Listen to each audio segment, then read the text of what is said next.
तो कहानी की शुरुआत होती है और हमें शुरुआत में ही एक ऐसे लड़के को दिखाया जाता है जो कि पूरा पूरा दिन बस अपने कमरे में पड़ा पड़ा सिर्फ गेम्स ही खेलता रहता है और पता नहीं क्या क्या करता है कुंडी लगाकर। एंड वैसे तो उसे कमरे से बाहर जाना पसंद नहीं होता, लेकिन आज वो तैयार होकर कहीं जा रहा होता है, शायद गर्लफ्रेंड से मिलने जा रहा होगा। नहीं नहीं, इसकी कहाँ गर्लफ्रेंड हो सकती है, तो ये मामला फिर लड़की वगैरह का तो नहीं हो सकता। एंड वो तो आज बन ठन कर एक मार्केट में जा रहा होता है क्योंकि आज उसकी एक फेवरेट गेम लॉन्च हुई है। एंड उस गेम को खरीदने के लिए उसके अंदर का गेमर वाला कीड़ा उछल कूद कर रहा होता है। एंड अब 5 घंटे इंतजार करने के बाद उसे वही वाला गेम मिल जाता है जिसे वो अपनी छाती पर लगाए हुए घूम रहा होता है। अरे वाह, अब तो मुझे बहुत ज्यादा मजे आ जाएंगे, पूरी रात गेम खेलूंगा अब तो। ये सोचते सोचते वो एक लड़की के सामने से गुजरता है, पर उसका साबुन थोड़ा स्लो होता है एंड इसीलिए उसे काफी देर बाद पता चलता है कि ये लड़की तो एक्चुअली उसी के स्कूल में पढ़ती है। एंड वो उस लड़की को देखते ही उसे बर्तन मांजने के लिए कहने ही वाला होता है, तभी वो देखता है कि उस लड़की को तो एक ट्रक ठोकने वाला है। ये देखकर हमारी इस कहानी का मेन कैरेक्टर काजुमा ये सोचता है, मुझे किसी भी हालत में इस लड़की को बचाना ही होगा। अगर मैंने इस लड़की को बचा लिया तो ये मेरे प्यार में पागल हो जाएगी एंड मुझसे इंप्रेस होने के बाद ये मुझे अपनी इंस्टा आईडी देगी एंड फिर उसके बाद पता नहीं क्या क्या देगी। अरे मैं इस मौके को गवा नहीं सकता।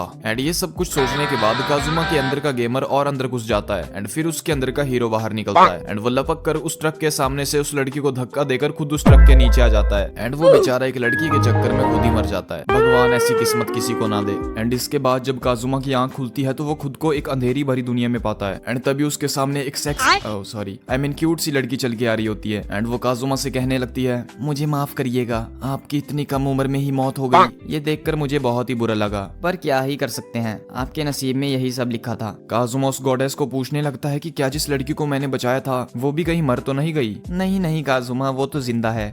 सुनकर अच्छा लगा, चलो मैं किसी के काम तो आया। पर काजुमा, अगर तुम उसे धक्का भी नहीं देते तो भी वो बच जाती। क्या मतलब है तुम्हारा? ओह काजुमा, जिस ट्रैक्टर के सामने से तुमने उस लड़की को बचाया था उस ट्रैक्टर की कुल स्पीड ही 20-25 की थी और अगर तुम उस लड़की को धक्का नहीं भी देते तब भी वो ट्रैक्टर वाला ब्रेक मार लेता। क्या बक रही हो तुम? वो एक ट्रैक्टर था? नहीं नहीं नहीं नहीं, ऐसा नहीं हो सकता, पर मुझे लगा वो ट्रक था। एंड इसके बाद काजुमा उस गॉडेस से पूछने लगता है, तो फिर मैं मारा कैसे गया? क्या वो ट्रैक्टर मेरे ऊपर से निकल गया? लेकिन वो गॉडेस काजुमा से कहने लगती है कि तुम्हारे साथ ऐसा कुछ भी नहीं हुआ, बल्कि तुम वहाँ शौक में ही मर गए एंड तुम्हारी शक्ल उस टाइम देखने लायक थी। एंड ये कहकर वो गॉडेस उस पर जोर जोर से हंसने लगती है और उसका मजाक उड़ाने लगती है। मैंने पहली बार ऐसे इंसान को देखा है जो कि कुत्ते की मौत मर गया। ओए मेरा मजाक उड़ाना बंद करो।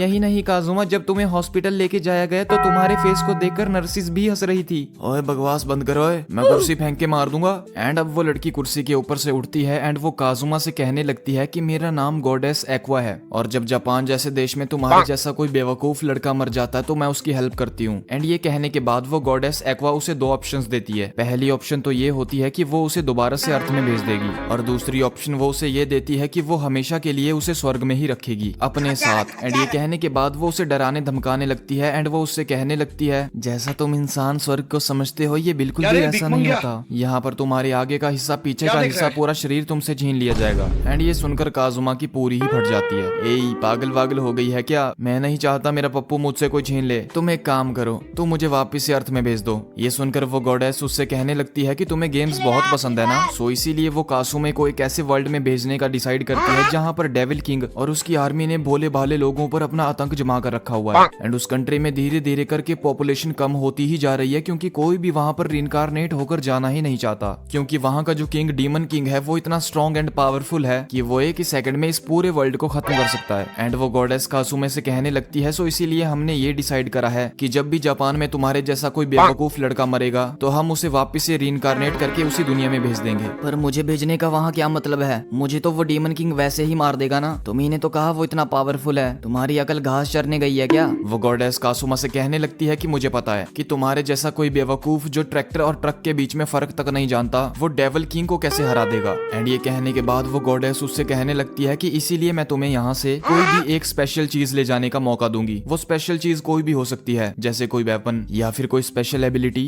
एंड वो गॉडेस उससे कहती है कि अगर वो उस डीमन किंग के वर्ल्ड में चला जाता है तो वो उसकी पुरानी लाइफ की मेमोरीज को भी नहीं मिटाएगी, जिसका मतलब ये है कि काजुमा के पास उसकी दोनों लाइफ्स की मेमोरीज होंगी। एंड ओकारुन को उस वर्ल्ड की लैंग्वेज को समझने में भी कोई दिक्कत नहीं होगी क्योंकि उस गॉडेस ने ओकारुन के माइंड में उस वर्ल्ड की लैंग्वेज पहले से ही लोड कर दी है। एंड इसके बाद वो गॉडेस उसे एक स्पेशल एबिलिटी को चूज करने के लिए कहती है। इतनी सारी स्किल्स, पर ये सारी स्किल्स तो मुझे किसी काम की नहीं लग रही। जल्दी करो काजुमा, मुझे तुम्हारे जैसे और भी बेवकूफ लड़कों को ढूंढना है। एंड ये सुनने के बाद काजुमा को गुस्सा आ जाता है एंड वो अपनी जगह पर खड़ा हो जाता है। तो तुम चाहती हो कि मैं जल्दी उस वर्ल्ड में चलूं? हाँ, तो मैं इस वर्ल्ड से किसी भी चीज को लेकर जा सकता हूँ, है ना? तो ठीक है, मैं यहाँ से तुम्हें लेकर जाऊंगा। एंड कासुमा के ये कहने के बाद ही उसके पैर के ठीक नीचे एक सर्कल बन जाता है। एंड फिर पता नहीं कहाँ से उस कमरे में गॉडेस आ जाती है। एंड वो दूसरी गॉडेस एक्वा से कहने लगती है, फिक्र मत कीजिए एक्वा, आप वहाँ पर एंजॉय कीजिएगा, यहाँ पर आपकी ड्यूटीज मैं संभाल लूंगी। एंड ये सुनकर एक्वा रोने लगती है। एंड वो उस गॉडेस से कहने लगती है कि तुम इस बेवकूफ की बात का यकीन मत करो, ये बस ऐसे ही मजाक कर रहा था, मुझे इस घटिया इंसान के साथ उस दुनिया में नहीं जाना, इसकी तो शक्ल में ही हैवानियत है। लेकिन वो दूसरी गॉडेस एक्वा की एक भी बात नहीं मानती। एंड वो उसे कासुमा के साथ उसी वर्ल्ड में टेलीपोर्ट कर देती है। एंड वो जाते जाते उनको ये कह जाती है कि जाओ जाकर डेविल किंग को हरा के आना अब। एंड इसके बाद हम देखते हैं कि वो दोनों एक नए वर्ल्ड में आ चुके होते हैं जहाँ पर सारी दुनिया मैजिक के अराउंड रिवॉल्व करती है। एंड कासुमा इस नए वर्ल्ड को देखकर बहुत ही ज्यादा खुश होता है। एंड उसे ये विश्वास ही नहीं हो रहा था कि वो एक दूसरी दुनिया को छोड़कर एक अलग दुनिया में आ चुका है। अरे वाह, मेरी पूरी जिंदगी अब एडवेंचर से भर जाएगी एंड मैं एक मैजिशियन बन जाऊंगा। यहाँ के तो सारे ही लोग बहुत कूल हैं, लेकिन एक्वा का तो रोना धोना बंद ही नहीं हो रहा था।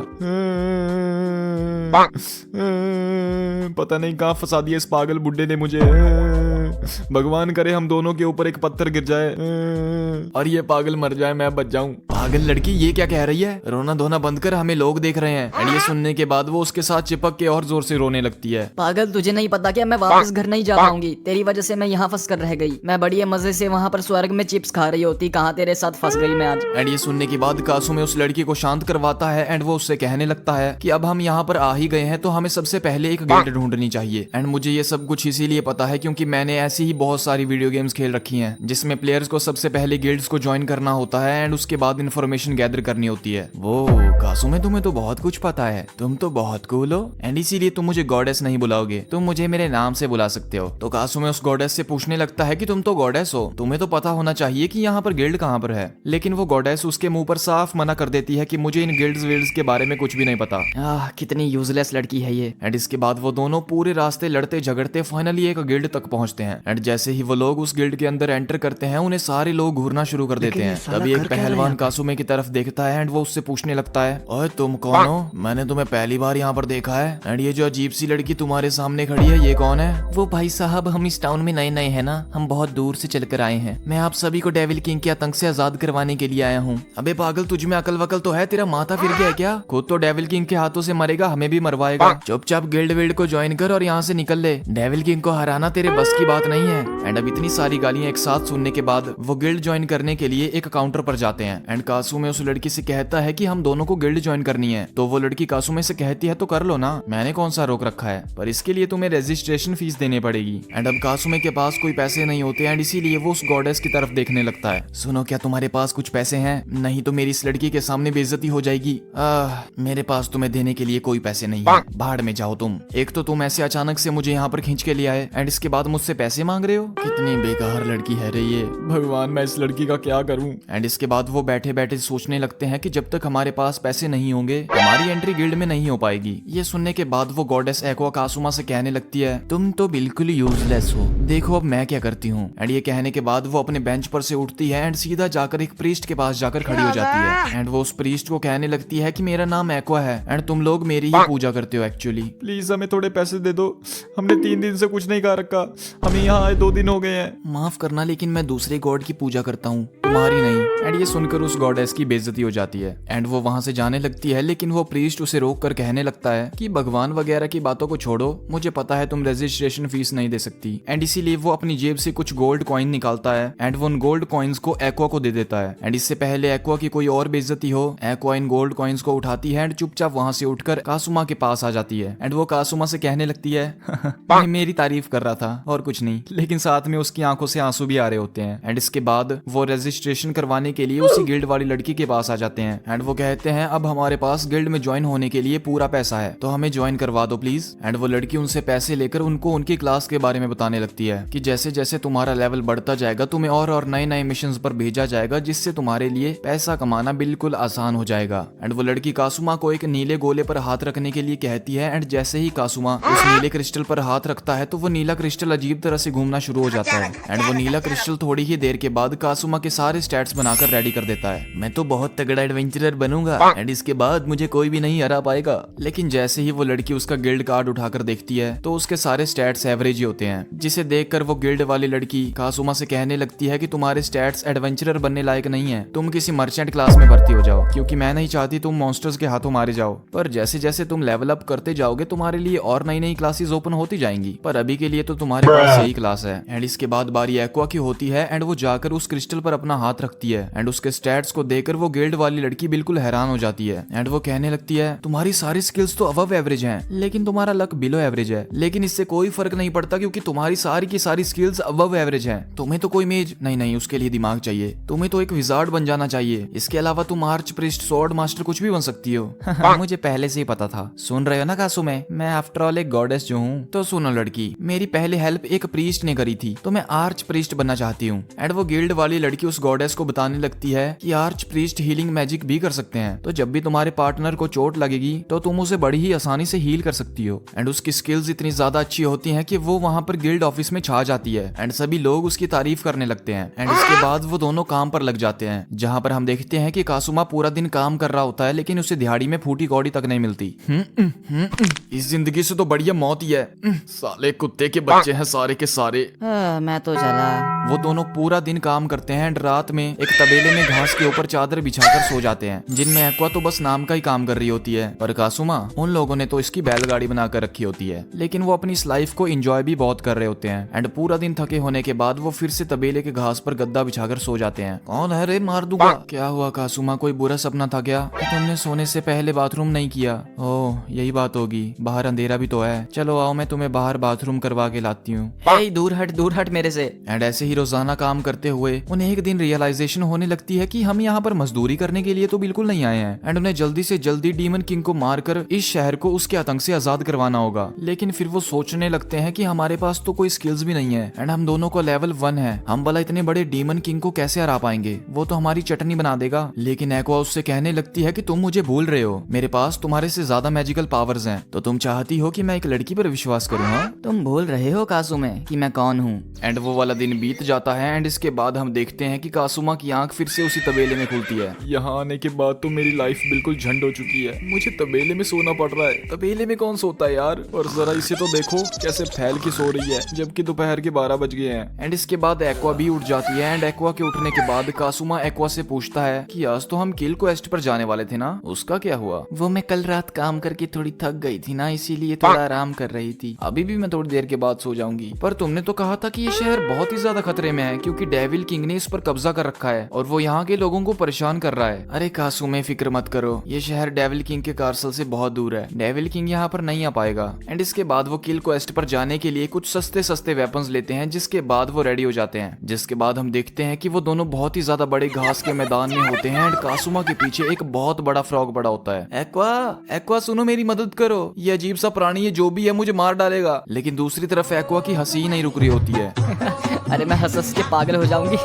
अरे तुम्हारी आंखें लाल हो रखी हैं। ये लड़की बिल्कुल पागल ही है। एक बार भगवान मुझे इस मेंढक से बचा ले, फिर तुझे बताता हूँ। ये जो मेंढक कासुमा के पीछे पड़ा होता है ये बहुत ही ज्यादा बड़ा जाइंट फ्रॉग होता है जो कि नाश्ते में थूक मार के बकरी खाना पसंद करता है। हे भगवान, पूरी की पूरी बकरी खा गया, टंगड़ी भी नहीं छोड़ी रे। एंड इसके बाद हम देखते हैं कि वो मेंढक कासुमा के पीछे लगातार पड़ा होता है एंड दूर खड़ी एक्वा उसे चिढ़ा रही होती है। लेकिन तभी उस मेंढक की नजर कासुमा के ऊपर से हटती है एंड एक्वा के ऊपर पड़ जाती है। ओह बेचारा कासुमा, तुम मुझे एक बार एक्वा जी कहकर बुलाओ। हाँ तुमने सही सुना, एक्वा जी। एंड वो अपने ही मुंह में ऐसी अजीब सी चीजें बड़बड़ कर रही होती है, तभी वो फ्रॉग उसके पास आता है एंड उसे पूरा का पूरा निकल जाता है। एंड ये देखकर कासुमे की पूरी फट जाती है। ओए बाहर निकाल उसे, तेरी तो अबे गांड ना फुलाओ, मार चोद देंगे तुम्हारी भोसड़ी के। एंड ये कहकर वो उस फ्रॉग को एक ही फटका मारता है जिससे वो फ्रॉग मर जाता है। एंड वो उस मेंढक के पेट को चीर कर उसके अंदर से एक्वा को बाहर निकाल लेता है। एंड उस मेंढक के पेट से बाहर निकलने के बाद एक्वा रोने लगती है। थैंक यू कासुमा, तुमने मेरी जान बचा ली, वरना ये घटिया घिनौना मेंढक तो मुझे मार ही डालता आज।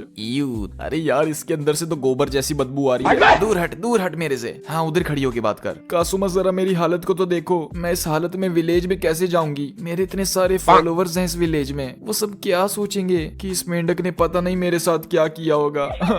ये सुनकर कासुमा सोचने लगता है कि ये रोज लड़कों के सामने ऐसे मर्दों की तरह बन के घूमती है, रोज ठूस ठूस के खाना खाकर तबेले में ही सो जाती है एंड सोने के बाद इसे खुद पता नहीं होता कि ये कैसे आड़े टेढ़े मुंह बना रही है, और इसे अब ये टेंशन हो रही है कि लोग इसके बारे में क्या सोचेंगे। कितनी पागल लड़की है ये। अभी मैं गाली नहीं दे सकता, नहीं गाली नहीं देना। अब फैमिली देखती है, वरना मैं ऐसे गाली दूं, ऐसे गाली दूं ना, जिंदगी भर याद रखें ये बड़े हुए। एंड कासुमा ये सब कुछ सोच ही रहा होता है, तभी एक्वा का पारा हाई हो जाता है एंड वो दूसरे खड़े मेंढक पर अटैक करने के लिए उसकी तरफ तेजी से भागने लगती है। तेरे भाई ने मेरे ऊपर थूका, मैं तुझे जिंदा नहीं छोड़ूंगी साले। एंड वो गुस्से में कुछ बड़बड़ाने के बाद उस फ्रॉग को एक जोर से मुक्का मारती है, लेकिन उस फ्रॉग को कुछ भी नहीं होता है। मेरे मुक्के से इसे कोई भी फर्क क्यों नहीं पड़ा?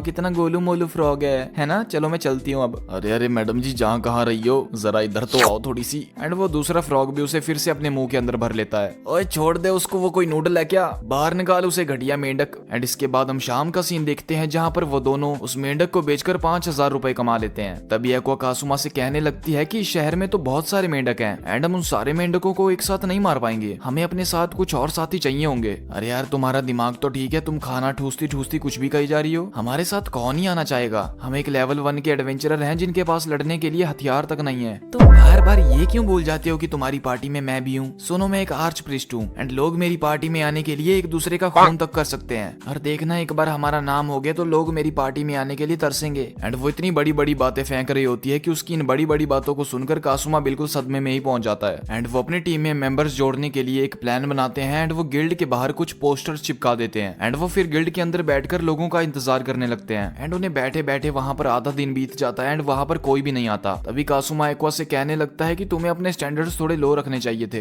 तुमने उस पर्ची में लिखा था कि तुम्हें सिर्फ एडवांस क्लास के लोग ही अपनी टीम में चाहिए, पर हर कोई तो तुम्हारी तरह सुपर पावर्स लेकर पैदा नहीं हो सकता ना। एंड वो अपने नोटिस को चेंज करने की बात कर ही रहे होते हैं एंड तभी उस गिल्ड का दरवाजा खुलता है एंड उस गिल्ड के दरवाजे से एक लड़की अंदर आती है। मैंने तुम दोनों की टीम का नोटिस पढ़ा एंड मैं दिल से ये चाहती हूँ कि तुम दोनों अपनी टीम में मुझे ज्वाइन कर लो। एंड वो अपना नाम मैगुमीन बताती है एंड वो एक आर्च विजार्ड होती है। एंड वो अजीब अजीब सी बातें करने लगती है कि मैं धमाके करने में बहुत एक्सपर्ट हूँ, करके दिखाऊं। ये सुनकर कासुमा और एक्वा दोनों ही डर जाते हैं कि पता नहीं ये पागल लड़की यही धमाका कर दे। वो लड़की अपने बारे में बहुत बड़ी बड़ी बातें करने लगती है, लेकिन कासुमे और एक्वा को उसकी कोई भी बात समझ नहीं आ रही होती। तभी एक्वा मैगुमीन से पूछती है कि तुम्हारी आंख लाल है, क्या तुम एक क्रिम्सन डीमन हो? मैं एक क्रिम्सन डीमन हूँ जो धमाके करके बड़े बड़े पहाड़ों को तोड़ सकती है, चट्टानों को हिला सकती है। एंड ये कहते कहते वो खुद ही बेहोश हो जाती है। अरे ये लड़की गिर कैसे गई खड़ी खड़ी? बाप रे, बहुत जोर से टकराई है, सिर भी फूट गया होगा बेचारी का। मैंने 3 दिन से कुछ भी नहीं खा रखा साहब, अगर आप कुछ मुझे खिला दो तो आपकी बहुत मेहरबानी होगी मेरे ऊपर। तो बस इतनी सी बात थी, तो तुमने मुझे पहले क्यों नहीं बोला?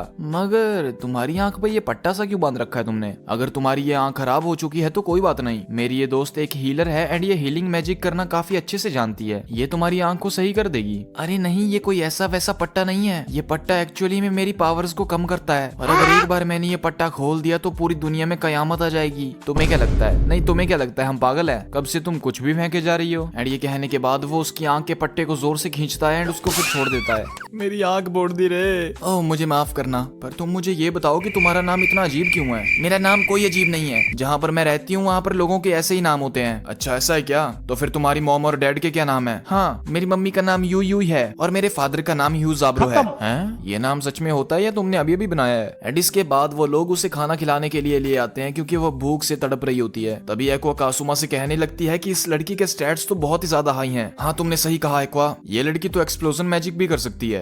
सुनो, ये लड़की क्या होता है? मेरा नाम नहीं है। तुम सभी के लिए अच्छा होगा अगर तुम मुझे मेरा नाम लेकर बुलाओ। एंड वो लोग उसे वहाँ पर खाना खिलाते हैं एंड उसकी स्किल्स को टेस्ट करने के लिए उसे उसी घास के मैदान में ले आते हैं जहाँ पर पिछली बार एक मेंढक ने एक्वा को नूडल की तरह चूस लिया था। तभी उनको देखकर एक मेंढक उनकी तरफ लोभित हो जाता है एंड उस मेंढक को देखकर वो लोग भी उस पर हमला करने के लिए रेडी हो जाते हैं। एक्वा, तुम्हें पता है ना तुम्हें क्या करना है? चुप रह बेवकूफ, मैं एक गॉडेस हूँ, मुझे ऑर्डर्स मत दे। क्या तुमने अभी अभी उसे गॉडेस कहा? वो एक गॉडेस है? नहीं, ये कोई गॉडेस नहीं है। दरअसल इस मेंढक ने इसे खा लिया था ना एक बार, तब से जब ये ऐसे मेंढकों को देखती है तो ये ऐसे ही बड़बड़ करने लगती है आपस में ही। ओहो बेचारी, बहुत बुरा हुआ इसके साथ। एंड वो दोनों आपस में बात कर ही रहे होते हैं, तभी पीछे से एक्वा उस मेंढक को मारने के लिए निकल जाती है। मेंढक के बच्चे, आज तू रुक, मैं तुझे अभी बताती हूँ। एंड वो फिर से पिछली बार की तरह अपनी डंडी में आग जला लेती है एंड उस मेंढक पर हमला करने ही जा रही होती है, तभी वो मेंढक उसे फिर से मुंह में भर लेता है। तुम देख रही हो ना, वो थी गॉडेस हमारी, देखो अब कैसे वो मेंढक के पीछे से निकलेगी कल। लेकिन तभी कासुमी को दूसरी तरफ से आवाजें आने लगती है, एंड जब वो दूसरी तरफ अपनी मुंडी घुमाकर देखता है तो उसे पता चलता है कि वो दूसरी लड़की अपने मैजिक को अवेकन कर रही है, जिसकी वजह से वहाँ पर अंधेरा ही अंधेरा हो चुका है। एंड वो फिर कुछ खतरनाक मंत्र पढ़ने के बाद जोर से चिल्लाती है,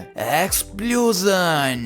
एंड ये चिल्लाने के बाद आकाश मार्ग से एक दिव्य शक्ति आकर उस मेंढक के ऊपर पड़ती है, जिससे उस मेंढक के चिथड़े उड़ जाते हैं। क्या बात है लड़की, ये होता है मैजिक। ऐसा मैजिक तो मेरे पापा ने भी कभी नहीं देखा होगा। हम देखते हैं कि वो मेंढक तो मर चुका होता है, लेकिन उसका साथी वो धमाके की आवाज सुनकर उठ जाता है। अरे बाप रे, एक और मेंढक। मैगुमीन तुम देख रही हो ना, चलो इसे भी खत्म करो। लेकिन मैगुमीन तो चक्कर खाकर नीचे धूल चाट रही होती है। मेरा एक्सप्लोजन जितना ज्यादा पावरफुल होगा, ये मेरे अंदर की उतनी ही ज्यादा माना पावर को एब्जॉर्ब कर लेगा, जिससे मेरा ऐसा हाल हो जाता है कि मुझसे उठा तक नहीं जाता। हम सब कुछ तुम्हारे ही हाथ में है कासुमे। भगवान अगर ये मुझे नहीं बचा पाए तो मेरी आत्मा को शांति देना। एंड तभी भागते हुए दो मेंढक उनकी तरफ आते हैं एंड वो उन दोनों लड़कियों को अपने मुंह में भर लेते हैं। अबे सालो छोड़ो इन दोनों को। पर कासुमे उन दोनों लड़कियों को उन मेंढकों के मुंह से छुड़ा लेता है, जिसके बाद वो लोग गांव से लौटकर शहर की तरफ जा रहे होते हैं, जहां पर हम देखते हैं कि कासुमे ने मैगुमीन को अपने कंधे पर उठाया होता है एंड उसके शरीर में भी वही चिपचिपा पदार्थ लगा होता है। मेरी बात सुनो मैगुमीन, मैं तुम्हें अब एक्सप्लोजन मैजिक करने की इजाजत नहीं देता हूँ। ये तो नहीं हो सकता कासुमे।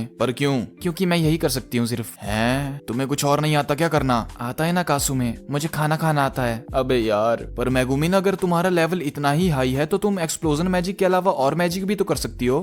मैं एक आर्च विजार्ड हूँ और मुझे एक्सप्लोजन मैजिक करना ही पसंद है। हाँ, तो इसका मतलब यह है कि ये लड़की भी यूजलेस है। एंड इसके बाद कासुमे कहता है कि ये सारी बातें तो हम गिल्ड में चलकर भी कर सकते हैं। एक बार हम गिल्ड में पहुंच जाए तो हम रिवॉर्ड्स को आधा आधा बांट लेंगे। लेकिन उसके कंधे पर बैठी हुई मैगुमीन उससे कहने लगती है, सुनो कासुमे, मुझे एक्सप्लोजन मैजिक करने से कोई भी नहीं रोक सकता, और अगर मुझे एक्सप्लोजन मैजिक करना मिल जाए तो मुझे कोई रिवॉर्ड भी नहीं चाहिए। कासुमे तुम प्लीज अपनी गिल्ड में मुझे एक परमानेंट मेंबर की तरह रख लो। नहीं, ये नहीं हो सकता। दूर हटो मुझसे, मैं तुम जैसी लड़की पर विश्वास नहीं कर सकता। अरे मुझे अकेला मत छोड़ो यार, मेरा इस दुनिया में कोई भी नहीं है। दूर हट, मैं तेरी जैसी लड़की को अच्छे से जानता हूँ। एंड उन्हें ऐसे लड़ते झगड़ते देख आसपास के लोग भी उन्हें घूरने लगते हैं। हे भगवान, ये कितना घिनौना इंसान है। ये इस बेचारी छोटी सी बच्ची को अकेले छोड़ने की बात कर रहा है। एंड इस मौके का फायदा मैगुमीन उठा लेती है। हाँ, ये मुझे अकेला छोड़ने की बात कर रहा है। अगर ये मुझे अपने साथ नहीं रखता तो तुम इसकी धुलाई कर देना। हे भगवान, ये लड़का क्या कर रहा है? लगता है ये पहले एक लड़की को छोड़ेगा, फिर उसके बाद इस दूसरी लड़की को भी छोड़ देगा। और जरा इस लड़की को तो देखो, इसके ऊपर ये चिपचिपा सा क्या पड़ा हुआ है। पता नहीं इस लड़के ने इस लड़की के साथ क्या किया होगा। ये आदमी नहीं, दरिंदा है। अरे नहीं बहन जी, आप गलत सोच रहे हो, ऐसा कुछ भी नहीं है। एंड वो मैगुमीन का मुंह चुप करवाते हुए कहता है कि ठीक है पागल लड़की, मैं तुझे अपनी गिल्ड में रख लूंगा। एंड इसके बाद वो गिल्ड वाली लड़की के पास जाते हैं, जहाँ पर कासुमी का लेवल एक ही बारी में 4 हो गया था। एंड वो कुछ ही मॉन्स्टर्स को हराने के बाद काफी ज्यादा स्ट्रॉन्ग महसूस कर रहा होता है। एंड वो गिल्ड वाली लड़की उसे उसका इनाम भी देती है, जो कि 1,10,000 रुपए होते हैं। वैसे तो देखने में ये पैसे काफी ज्यादा लग रहे होते हैं, लेकिन कासुमे इस बात से काफी ज्यादा दुखी होता है कि उसे ये इतने सारे पैसे 3 लोगों में बांटने होंगे। अरे यार, हम लोगों को अपनी जान दांव पर लगानी पड़ती है सिर्फ इन मामूली 36,000 रुपयों के लिए। एंड ये सब कुछ सोचने के बाद वो गिल्ड के नोटिस बोर्ड पर जाता है, जहाँ पर उसके लिए बहुत ही सारे मिशन होते हैं। पहला मिशन ये होता है कि उसे एक सफेद कुत्ते को ढूंढना होगा। दूसरा मिशन ये होता है कि उसे किसी के यहाँ पर ट्यूशन पढ़ानी होगी। तीसरा मिशन ये होता है कि उसे किसी के एक्सपेरिमेंट्स का हिस्सा बनना पड़ेगा, यानी कि बेसिकली वो एक्सपेरिमेंट करेगा उसके ऊपर, बेसिकली बलि का बकरा और कुछ नहीं। हाँ, ये सारे मिशंस बेकार हैं। मुझे लगता है मुझे वापस जापान चले जाना चाहिए। कासुमी ये सब कुछ सोच ही रहा होता है, तभी उसके पास एक लड़की आकर खड़ी हो जाती है। मैंने तुम्हारी गिल्ड रिक्रूटमेंट के लिए एक पोस्टर देखा है, क्या तुम अपनी पार्टी में अभी भी मेंबर्स को रख रहे हो? एंड वो लड़की इतनी सुंदर होती है कि उसे देखकर कासुमी ब्लश करने लगता है। एंड वैसे तो उसकी जुबान कैंची जैसी चलती है, लेकिन उसके सामने उसकी जुबान हकलाने लगती है। एंड सुंदर होने के साथ साथ वो लड़की फीमेल नाइट भी होती है, यानी कि इसका मतलब ये है कि वो बहुत स्ट्रॉन्ग है। मुझे उसके सामने हकलाना नहीं है, वरना ये मुझे ठस्सा समझेगी। हाँ, हम अभी भी मेंबर्स को रख रहे हैं। चलो शुक्र है, मैं तो डर ही गई थी। एंड वो बड़ी ही सिडक्टिव तरीके से कासुमे से बात करने लगती है, जिससे कासुमे का मूड बनने लगता है। मेरा नाम ब्लैक है, मैं आपकी गिल्ड में आने के लिए बहुत बेताब हूँ। मैं आपकी बहुत जोर से ज्वाइन करना चाहती हूँ। पार्टी? अरे यार, ऐसे मत बात करो, मैं पैंट में ही मूत दूंगा।